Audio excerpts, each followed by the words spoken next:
What's going on, everybody? RJ Ochoa here from SB Nation's bloggingtheboys.com. Hope all is well wherever you are. Hope you're happy, safe, healthy, and happy new year. It is Friday, January 2nd, 2026. I hope that 2026 is off to an incredible start for you.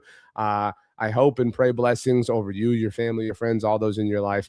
I hope that this year is everything that you want and need it to be. I hope your resolutions all hit, whatever you got going on. I hope it's all just wonderful. And I'm excited to talk about the Dallas Cowboys with you throughout 2026, as we've been doing for many years now here on the Blog on the Boys YouTube channel. If you haven't subscribed yet, please consider doing so.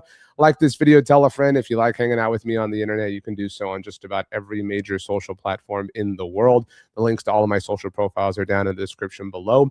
And yeah, cheers to 2026, my friends and family. Let's have an amazing year and dominate. But it's the last Friday before Dallas Cowboys game, not for the year, but for the season, as the 2025 season is indeed wrapping up for the Cowboys, obviously, on Sunday afternoon against the New York Giants. And I don't think anybody cares about the game. And I know we've talked. I mean, it's been a while that the Cowboys have been mathematically eliminated now.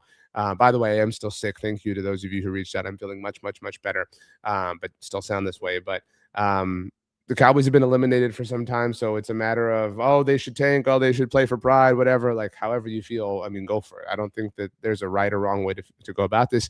The kind of thought I had coming into today was, it is Friday, January 2nd. We already celebrated New Year's, and I was thinking about this on New Year's Day.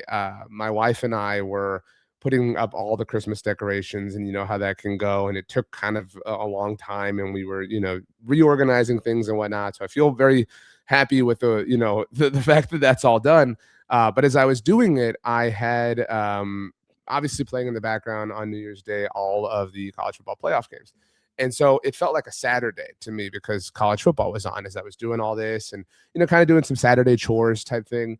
And I very often, as we were doing stuff and moving things around, I had to kind of remind myself, like, it's not Saturday. And then as I would remind myself and say it's not Saturday, I would have to tell myself it's not even Friday. It was, New Year's Day was a Thursday this year.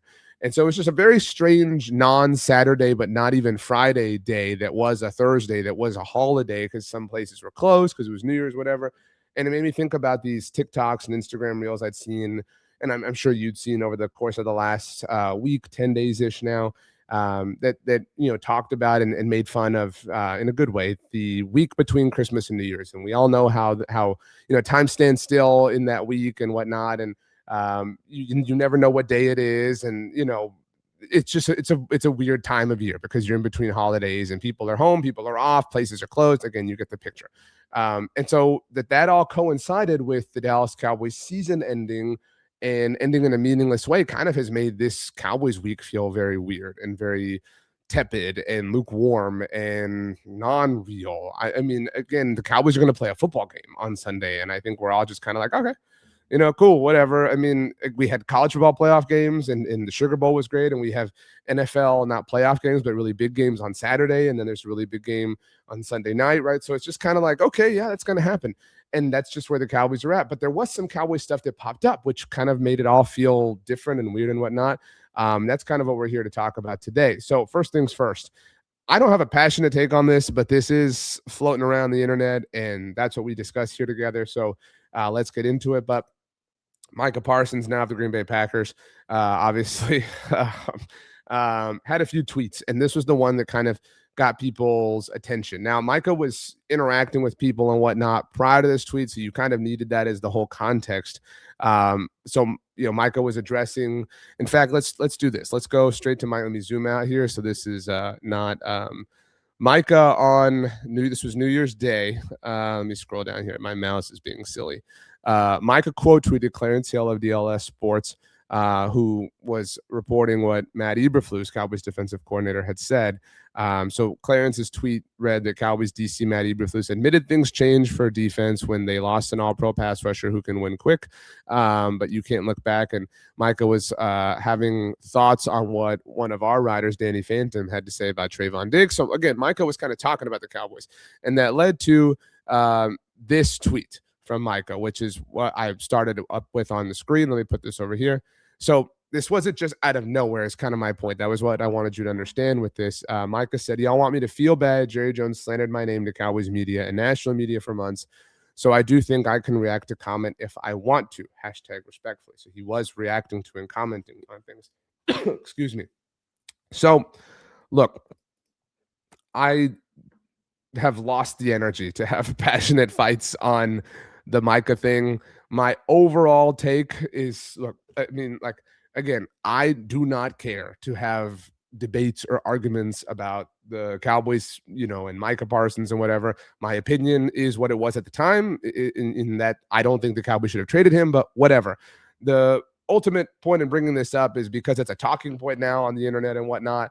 And Micah's point about wanting or feeling like he has the right to be able to say things. Again, I don't have a passionate take on this, in and of itself.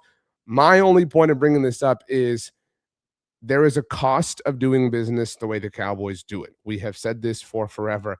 Aside from the fact that there is an actual financial cost to waiting and dragging these things out, for whatever reason you believe the Cowboys do, whether you believe it's incompetence or you think it's for clout or for whatever, aside from the fact that the Cowboys ultimately wind up paying more, waiting for market rate to rise and rise and rise. Again, just speaking in a macro sort of way here relative to the way they've handled Mike at the time, Dak Prescott multiple times, CeeDee Lamb, you get the point.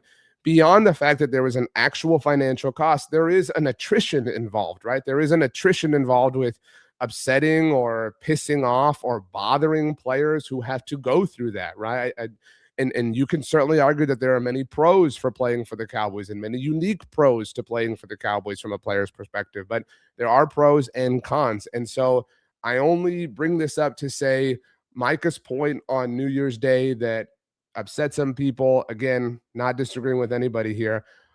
My takeaway from that is part of the cons of doing business the way the Cowboys do, is that you piss players off because you play your silly little games for whatever reasons you play them. And you have to recognize and rationalize that and understand that you may be in a situation where the cons are outweighing the pros. So beyond needing to do business in a different way because it's more financially sound, it's also more prudent because you're not going to upset anybody in the process. But those are just my 2 cents. The other thing that popped up, man, I told you my mouse was freaking out on me. It almost shut down this whole recording. That was really interesting. It's kind of clicking when it's not supposed to click. So I need to work on that. But the other thing that popped out, I was walking my dogs when this happened on I almost said Monday again. It's a very weird time of year. But on Thursday afternoon, Adam Schefter reported, let's pull this up. And I loved what Sean Sharif had to say about this. But Adam Schefter reported that the Miami Dolphins have brought on Hall of Fame quarterback and ESPN analyst Troy Aikman as a consultant to advise the organization on its general manager search process. Per sources, the Dolphins are obviously going to be looking for a new GM this offseason. Schefter added, it is not a permanent role, but he will be an advisor throughout the process for the Dolphins' next general manager. Now, if we wanted to argue, I think we could argue that this might, be a little bit whatever because Troy has access to different things as a color commentator in the NFL, the way we've argued about that point relative to Tom Brady. I really don't care about this. I just find it interesting. That being said, I loved Sean Sharif's point about this, as I mentioned. Sean said doing something like this could have brought Jerry such goodwill. Now, Troy Aikman, in case you are unaware, Troy Aikman has been on record many times as wanting, or in the past, having wanted some sort of role or some sort of opportunity in an NFL front office. And as one of the greatest players in Dallas Cowboys franchise history, I don't know, it would have made sense for him to have had that sort of opportunity with the Cowboys. I think a great comp for that could have been John Elway. I mean, that could have been Troy, right? What John did for the Broncos as their general manager, you could argue that Troy could or should have had the opportunity to do, for the Dallas Cowboys. And for anyone who is going to, I think, fairly say Jerry Jones would never give up that power, that authority, whatever, if there's anyone that I think that there are a lot of people who deserve it, to be clear, but if there's anyone who you would think could have convinced the Cowboys to change their ways, you would imagine that it would have been Troy Aikman, right? He is the eldest son of the Cowboys organization in terms of the Jerry Jones era, right? You're talking about the first draft pick of the Jerry Jones era, the number 1 overall pick, the just kind of bright, shining light of who the Cowboys became in the Jerry Jones era. It is Troy Aikman. I mean, you would think if there was a natural successor, for lack of a better term, to the operational throne, that it would be Troy. And I think we all have wanted that. I think we all, at the very least, are curious to see what that could be like, to get an outsider. And with all due respect to Troy, he's not even a total outsider. He's somebody who has a history with the organization, but still is an outsider relative to the way the Cowboys currently operate.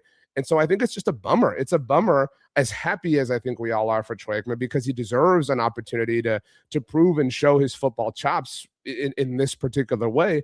It's such a bummer that it has to happen with somebody else. I think we're all just mad and jealous and upset in the ways that we always are relative to the Cowboys, because this should be happening with them. But good for Troy, good for the Dolphins. It's just a shame that it can't happen with the Dallas Cowboys.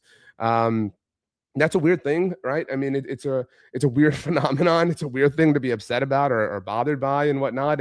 And I keep saying, but that's just where the Cowboys are, right? These random and tangential things keep happening, like Troy being connected to the search operation for the Dolphins general manager, that are upsetting to us as Cowboys fans. It just feels like any sort of, leaf falling, no pun intended, because of all obvious recent history with the Cowboys, upsets us as Cowboys fans. And that's reality when you have a now 30-year-old drought, is that everything is bothersome because nothing is right. Everything they do is wrong. And I don't mean that literally, but it just feels that way figuratively, because they try this and it fails, or they try that and it fails, or they keep trying this or that and it keeps failing or failing or failing. They just can't win. No, again, pun intended. And so it creates this just overall cloud that hangs over everything the Cowboys do, every decision they make. If they're going to be looking for a defensive coordinator this time next week, right?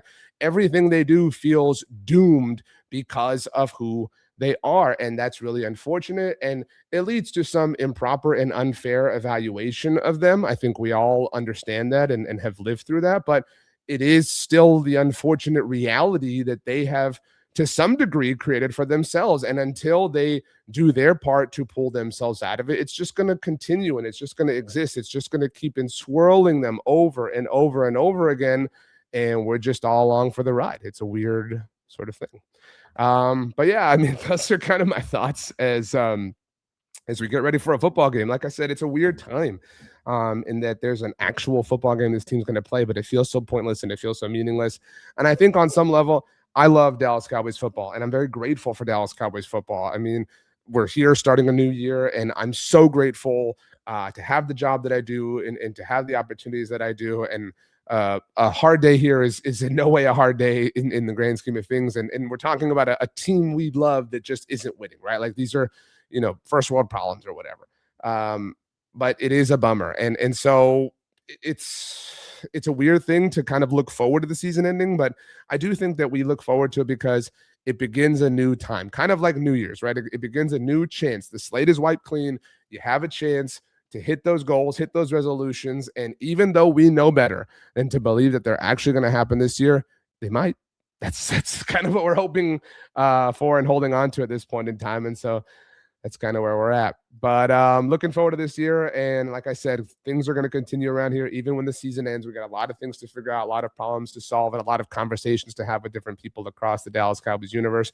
So please subscribe to the Blog on the Boys YouTube channel. Please follow me wherever you are on the internet. I promise you I'm there talking all things Dallas Cowboys football. For now, my friends, I'm going to bid you adieu. I hope you have a wonderful start to your new year. As I mentioned, later today on Friday, there will be a new show, a new edition of the NFC East Mixtape. We did not do it earlier in the week because I was sick, as noted. So you'll have a double up today on Friday. And then following Sunday's game, Sunday season finale, I'll be live for a Dallas Cowboys postgame show. Thanks, everybody, for hanging out, and we will see you next time. Have a great day.